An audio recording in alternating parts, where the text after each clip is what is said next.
Well, after all this time, do Dragon Balls actually impact the story now? Hey folks, MasakoX here.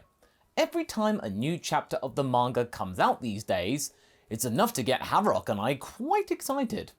On our Up on the Lookout podcast, we discussed chapter 70 recently of the manga, and our differing assessments of the wish that was granted by the show's latest dragon to come to the fore, Torombo.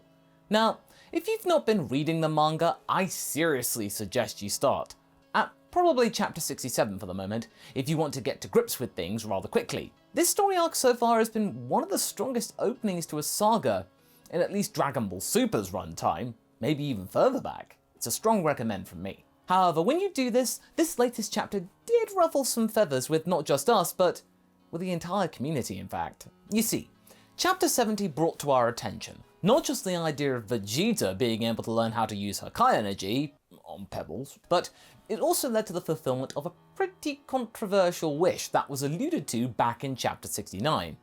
Quite a nice conclusion of that chapter if you ask me.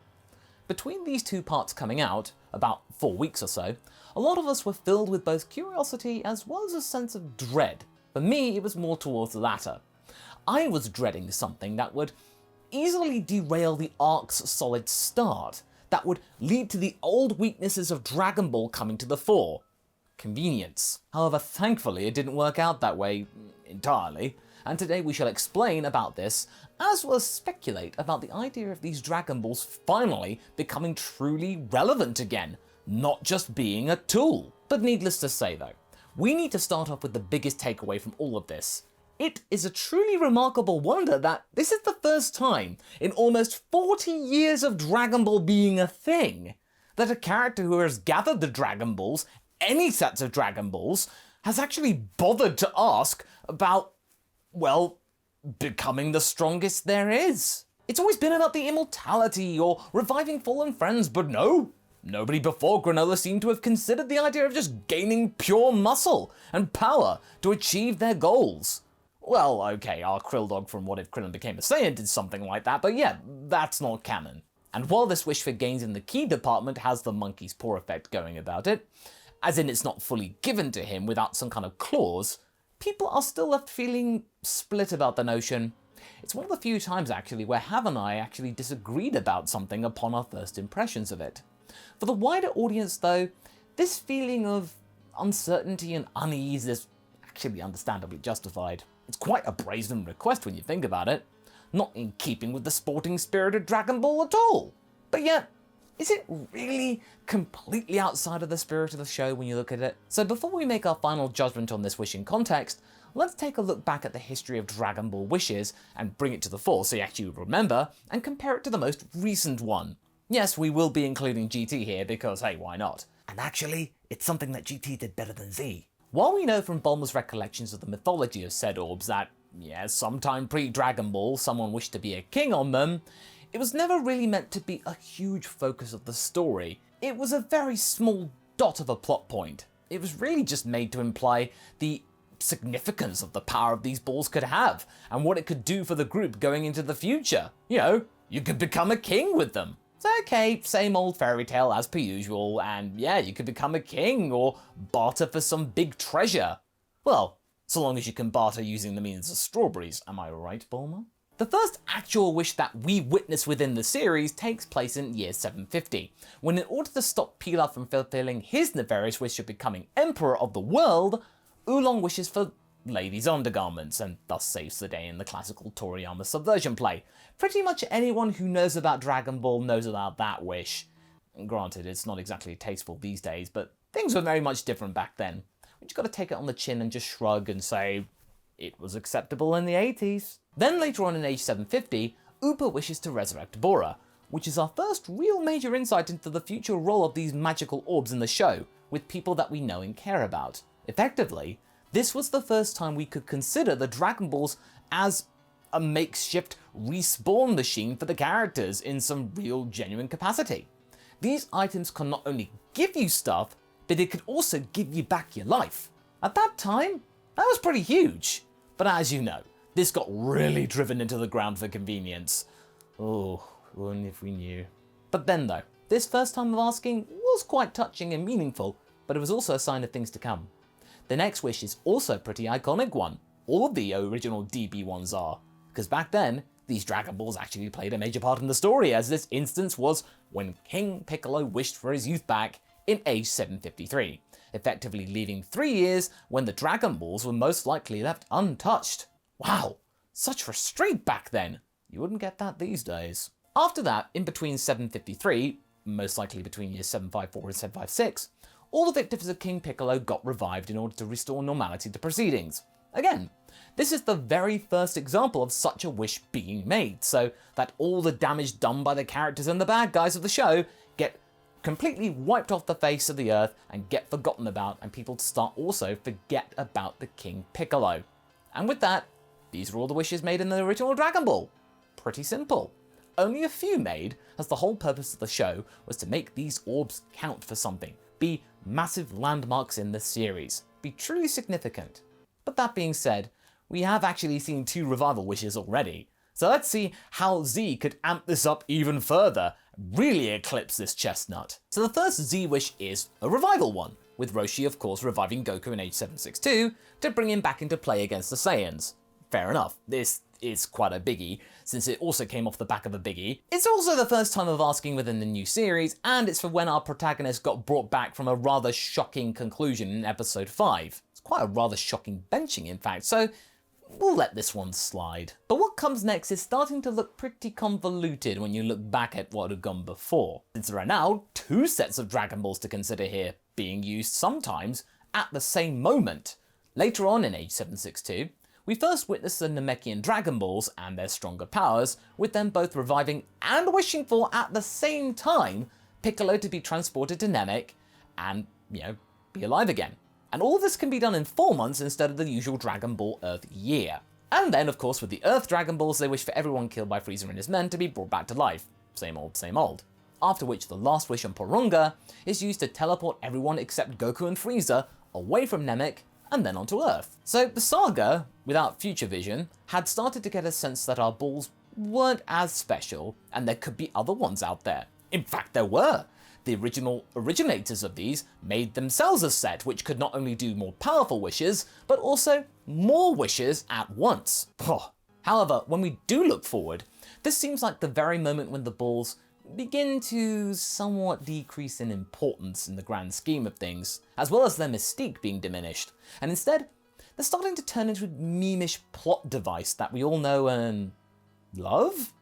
I think love's the right word. Why do we think this way though? Well, it's because in age 763, Krillin, Yamcha, Tenshinhan and Chiaotzu are revived by these Namekian Dragon Balls. They're just brought back. Okay.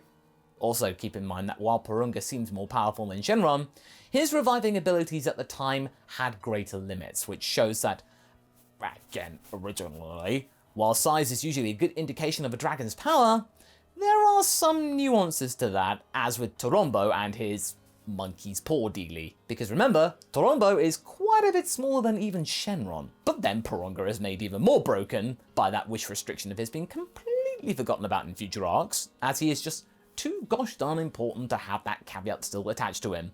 You can't have that anymore. Yep, multi-res all the way, baby! Then it starts to go the other way, where the namesake of the series don't really figure into the plot at all, really. The Dragon Balls are barely mentioned in the Cell saga, and are only used to restore all people killed by Cell in age 767 at the end of the arc.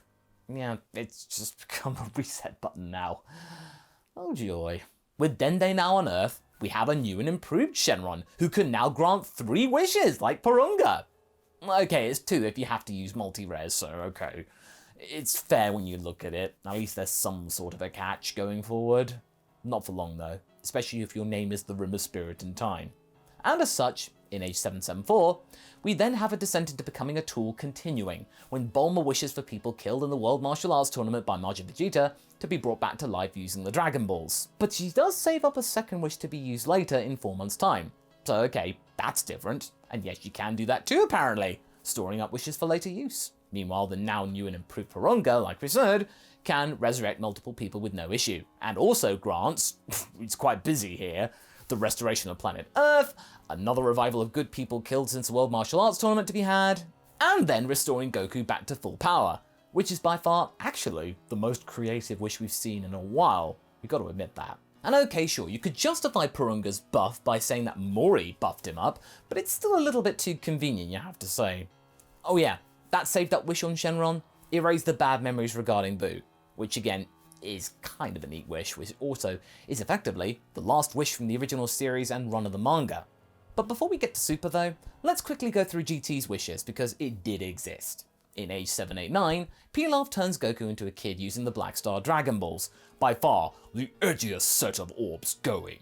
And again, while this decision has wound up being a bit of a, well actually I'd say a huge misfire in our eyes, at least it was somewhat creative and unexpected.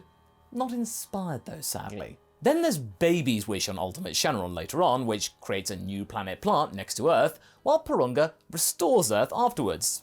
Again. And then finally, Shenron fulfills his last special wish, freebie, to Goku by reviving the victims of the Super 17 and Shadow Dragon sagas, after which he and Goku just leave, and the Dragon Balls no longer exist on Earth. It's effectively Shenron just taking his ball and going home. Before we get to Super proper, there was a period that added some new stuff in between via the bonus chapters of the manga. First, going back a little bit, Pilaf's gang used the Dragon Balls around about the age of 767 to wish themselves young again. Only they didn't take into account the fact that they didn't specify how young they'd like to be, and yeah, we got that. We got these peeps. Then there was King Kai wishing to revive his planet.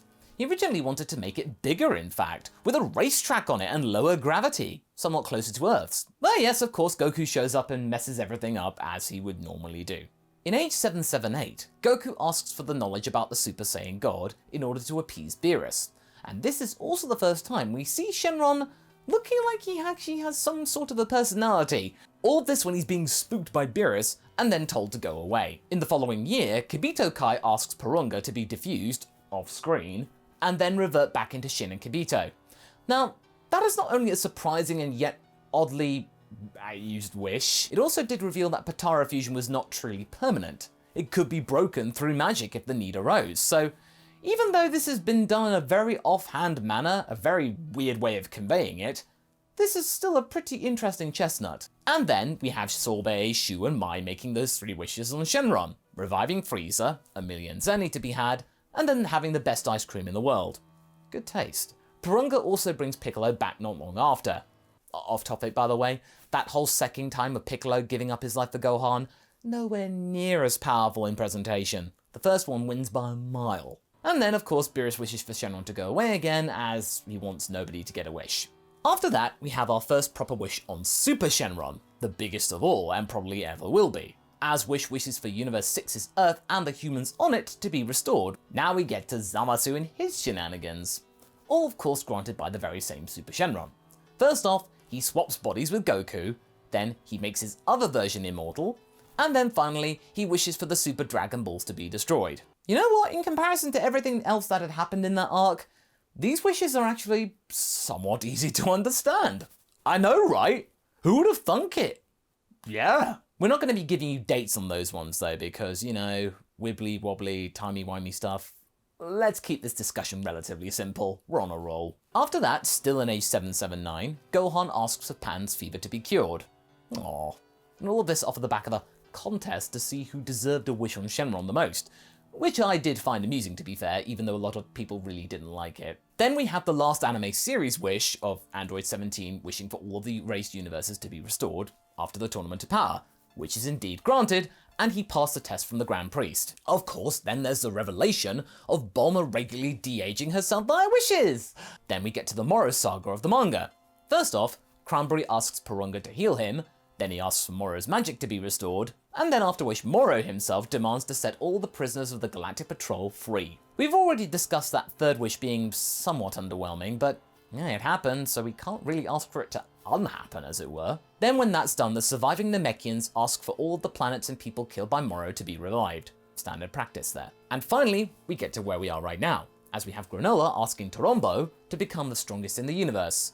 Whew, that's a lot of wishes. But you know what? As much as Super has a lot of safe choices and flaws that we like to point out, we feel that at least the Dragon Balls in this particular series have regained most of their relevancy. Their use cases are nowhere near as banal and samey, nor as constant as they were in Dragon Ball Z. They are used at least once per saga, and not always as a simple revive everyone killed by a bad guy. And even if they are used to revive people, it's often done in a little bit more meaningful manner, more wholesome, like with the Tournament of Power. Also, every antagonistic force in Super, aside from Beerus, and of course Broly, but ironically he was also saved by them, was after the Dragon Balls at some point in the story, excluding the heaters of the Granola arc, thus making the titular orbs relevant completely. And while it's hard to 100% know for sure in this latest outing how Granola's wish is going to be handled in the future, for now, we're okay with that. We're just glad that these balls are now back in the focus of both heroes and villains, and are no longer being seen just as tools like we've really been seeing for a long time. Dragon Ball Z was a great series, but it took some magic away from the Dragon Balls, while GT did its best to try and enforce some cool consequences attached to them. Like I said, something that GT did better than Z. Go figure. We'd rather have these orbs being used in new and creative ways. To meet new dragons, to see new rule sets connected to all of them being made. All of this way better than just having them being relegated as a low-impact revival machine. And while Granola's power boost might have been sudden, it doesn't feel like there's no attachments to it, no strings attached. No. For a character that can effectively live for 200 years, having said life being reduced to a quarter of its original length by these Dragon Balls, it's quite a bitter pill to swallow, to take into account. It's powerful, and as long as it doesn't get cheapened by the very notion of Granola beating Goku and Vegeta on the first bounce, owning everybody at the first time of asking, I feel we're not in a bad spot here when it comes to the usage of the Dragon Balls. But what do you folks think? Do you feel that the Dragon Balls are better used these days than before? What could be done to make them even more relevant? Leave a comment below and let's get this discussion going. And I shall see you in the next video. Catch you later!